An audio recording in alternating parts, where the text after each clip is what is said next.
save me. I don't know what to do. I'm stuck over here. Help. Don't worry, I'll save you. I'll get over there and I'll help you. I got you. What? Oh, wait. Oh my god, I actually did it. I get it. So, we've been up to some pretty crazy stuff. If you've been following since the last devlog, we've come up with a new game idea about a robot trying to save a plant. But that's yesterday's news. Or technically 3 weeks ago? I don't know. But here's some more progress we've made to the player specifically, including some new abilities and some more level design work. So let's get into it. Art already has some long stretchy arms for planting efficiently, carrying seeds, and jacking. But let's make it so that he can pull objects, clear debris in order to progress. A really fun game mechanic I spoke about with Duck early on was the idea of being able to control his arms independently. That way you could use both hands to pull objects. So I began working on a simple, it was not simple, IK system that would basically tell the arms to go here or here using a raycast. This was the easy part. Next, I wanted Art to be able to grab onto things in the world, resulting in an anchor system or a simple drag system that would be physics-based. In this sense, Art could grab one point, and if it was locked in place, he'd be stuck to that anchor object.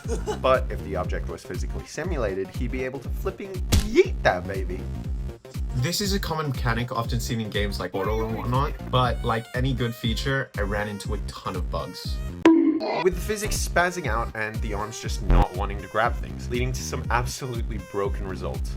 During this time of suffering and pain, I moved back and forth From a simple, again, it wasn't simple, foot IK system that I ripped off of the UE third-person template to have the feet realistically stick to the ground. And Now, if you remember, we have level 1 and 2 done, but you can't go from one level to another. So let's fix that. Now you may think you can just boom, bam, and done, but no, stupid. You can probably tell that this isn't performant because you're having another level loaded into the scene that the player isn't actually in. We're gonna make it so that the players seamlessly transition between levels. There is another way of optimization where you only show what the player sees. So if the player just stares at the wall, then only the wall is loaded in. But I'm gonna stick with the first method for now. Now we show the level window where we add both levels into the scene, align them together, and make a level manager that enables and disables the level's visibility. And done. One problem I did have with this was lighting, because usually you have a direct light in each level, but now because you have two levels in the same scene, there's now two suns, but there is a persistent level, which I don't know what it even means, but it is a level that can't be hidden or removed. So this is why I added all the lighting and post-process effects, but it's so dark in here. Hello? So let's pull a god move and just flip. I can see in here. Anyways, there were still a bunch of issues with the shader I made last devlog, Which had some strange edge artifacts every now and then while Art moved in the world. So I need to come up with a better way of fixing this to be more painterly, like Art. Do you get it? Because his name is Art. Bro, is this guy serious? Really thinks he's funny? So What does bro stupid? think he's exactly. Thus, I'd spent the last 3 days learning about the thought process behind anisotropic Kurohara shading, which Duck wouldn't know what that gift means, but in baby words, it's A way of getting the scene and now it's painting. Anyways, we got it done and dusted, and now the game looks super stylized. Sweet! Another cool feature that comes with the filter is the fact that anything far away becomes blobby. So the shader automatically includes its own depth of field effect. Now after becoming God and inventing light, we need to spice up this room. No, not like that, damn. I mean, adding some flair to make you go, how did I do that?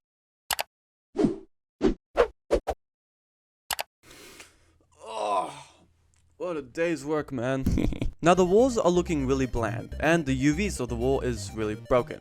Yeah. So let's add some walls, cause they look cool. Now the factory assets we used for level 4 has some walls and ceilings. Now we just boop, boop, boop, boop, boop, and it looks pretty trash. Now, what's next? The neurosync. Which, if you don't know, is where the player can interact with the dead art and go play as them in the past in order to find out how to progress in the present. It's like your future self telling you what to do, but instead it's your past self.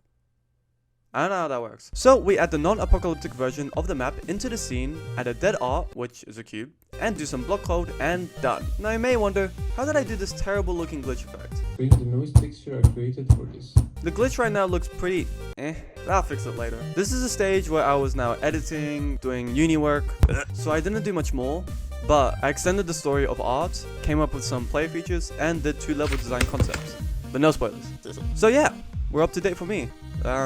You can continue. I'm gonna just go touch base. I mean, do some work. Yeah, really important work. And you might ask, but EJ, how did Art get his cutie patootie face? Well, my dear sweet idiots, using a combination of materials, 3D widgets, and custom face drawings, we could create a reactive face animation system that allows Art to express his unhinged personality, like Gumball. We only have a handful of expressions right now, but we also want to have him yapping like Wally whenever he comes across something important of the past, or something random. Wow. Next up, we got Art pole dancing. I mean, swinging on poles. Come close. Closer. Closer. Too close. Ow. Anyways, never in my years of game dev have I come across a more complex system in any game that I've made. This system became the bane of my existence over the course of 3 weeks of pulling my hair out, sleepless nights, and genuine anxiety over whether or not I'd be able to actually make it feel good. No, not like that. Flipping weirdo. I'd attempted this about 5 times in so many different ways that I was genuinely losing hope about whether or not it was possible to implement. Because any way that I tried would immediately cause more issues than solutions. Now, up until this point, I'd never actually needed to use any of my year 12 high school physics knowledge because high school was dumb. Yet little did I know that I'd soon need the 3 laws of motion as the lotion back. So, when I was rewatching Tom Holland's Spider-Man, it hit me like a brick. I realized I could apply that theory to Art by splitting up my main problem into 2. 1, turn Art into an emo kid, and 2, allow Art to swing whichever way you want him to. So, by getting Art's current velocity minus the vector from the player to the anchor multiplied by the dot product of the current velocity and that vector, a new velocity for Art can be calculated, constraining him to the anchor if his distance to the anchor exceeds the max length his arms can stretch to swing. This solves both issues simultaneously, as using his current velocity means that the velocity generated from his input is still considered for the calculation, and it only more or less adds said velocity. now we've got a very satisfying swing system that seamlessly works with the grab system. For the anchors, we can set it to either the left or right or both arms for when Art grabs 2 different points or 2 of the same point. Finally, we have the assembly system where Art builds himself. Which is a very important feature, but no spoilers. Basically, we want it so that Art can have a missing arm or missing projector and be able to reattach it. And like every feature we've worked on so far, I had a bunch of issues that took days to fix. So I made 2 animations for grabbing and attaching the limb using a combination of IK, sphere casts, events triggered via the animation, and no one cares. Now we have a really cool and dynamic limb attachment system that really makes Art feel more human than the Zuck. What the fuck is wrong with me? Hello, welcome to the well, I don't know what to say, but thank you for watching all the way to the end of the video. It means a lot, as usual. And yeah, I got good and bad news. Good news is that EJ and I are now finished with exams, as you can tell from how long this took. As you can tell from how long it took to make this video. And now we're just gonna be hardcore grinding the Sprout. Yeah, so we have no promises on any release dates, even for beta. We can't promise anything right now because we're still very early on and we still have so much to do. But yeah, we're very excited to see where this journey will lead us and how much we can get done before we rip our eyes out. Yeah, and bad news with that is that what we're planning to do now is to mainly focus on the game. So we're gonna be dipping from YouTube a bit again. Jesus, our upload schedule is really bad.